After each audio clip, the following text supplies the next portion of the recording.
The following story has been brought to you by StoriesToInspire.org. I want to share with you an amazing and beautiful story. In Yeshivas Chemed in Eretz Yisrael, by Rabbi, there was a particular bacher. And in that yeshiva, and this is actually a beautiful thing, it's a great chinuch, in that yeshiva, the yeshiva put a very big emphasis that the boys should have beautiful machberes. What are the machberes? It's a notebook. Maybe the yeshiva gave out like a fancier notebook, and they encouraged the boys to write the shir, to chazer it, to review it, and to write the shir over, so that at the end of the zman, they have the entire teichen from the shir, the Rishonim, the Achrayim, written in a beautiful machberes, a beautiful binder, and when they want to chazer, they want to review during bin zmanim, they could take it out, and even years later, they could open it up, they learn themselves, they go back to it, and they have something really nicely outlined and written. Now, most bachar in the yeshiva were able to keep up with it. There was one particular bachar, a very sweet boy, but he struggled a little bit, and he couldn't write and listen at the same time. And even if he did, he had a hard time writing it over, and it didn't go. But he felt very, very inferior. The yeshiva put a big emphasis on this, and he was the one boy that didn't have it, and he went to speak to the Rosh Yeshiva. The Rosh Yeshiva said to me, you know what? I have an idea. I practice what I preach. I also write my shiurim down.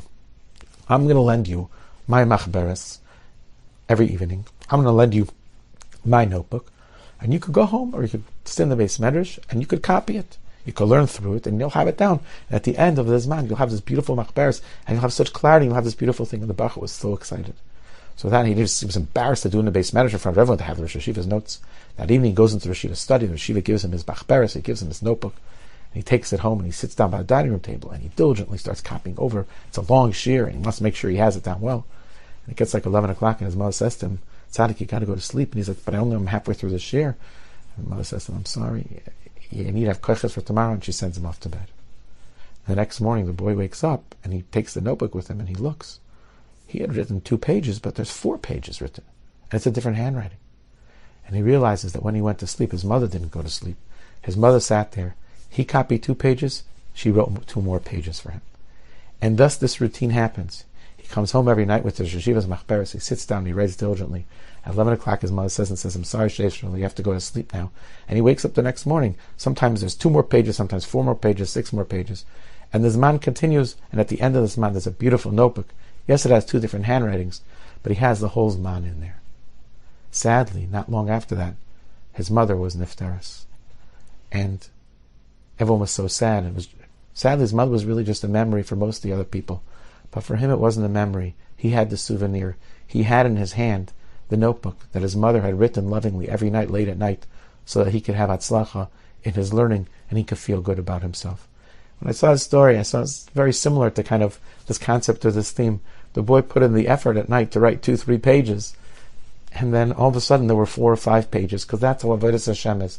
It's imay. If we put in the effort, we put in the time, then abolatara messiah, so we try to purify ourselves and become better.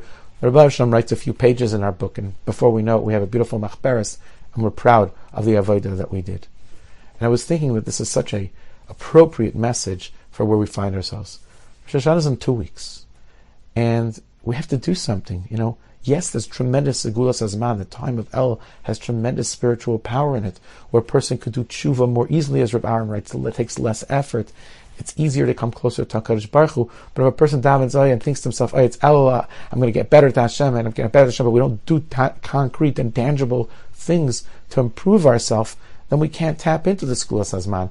We can't tap into the power of the time where HaKadosh Baruch Hu helps us. He's tired that if we come there to purify ourselves, Messiah, I say, He assists us. And I was thinking, everybody knows that El is Rashi Tevis, Ani L'doidi V'doidi Li. I'm to my beloved, and my beloved is to me, but my beloved is not to be unless I'm Ani L'doidi. We have to take the first step. Ani L'doidi.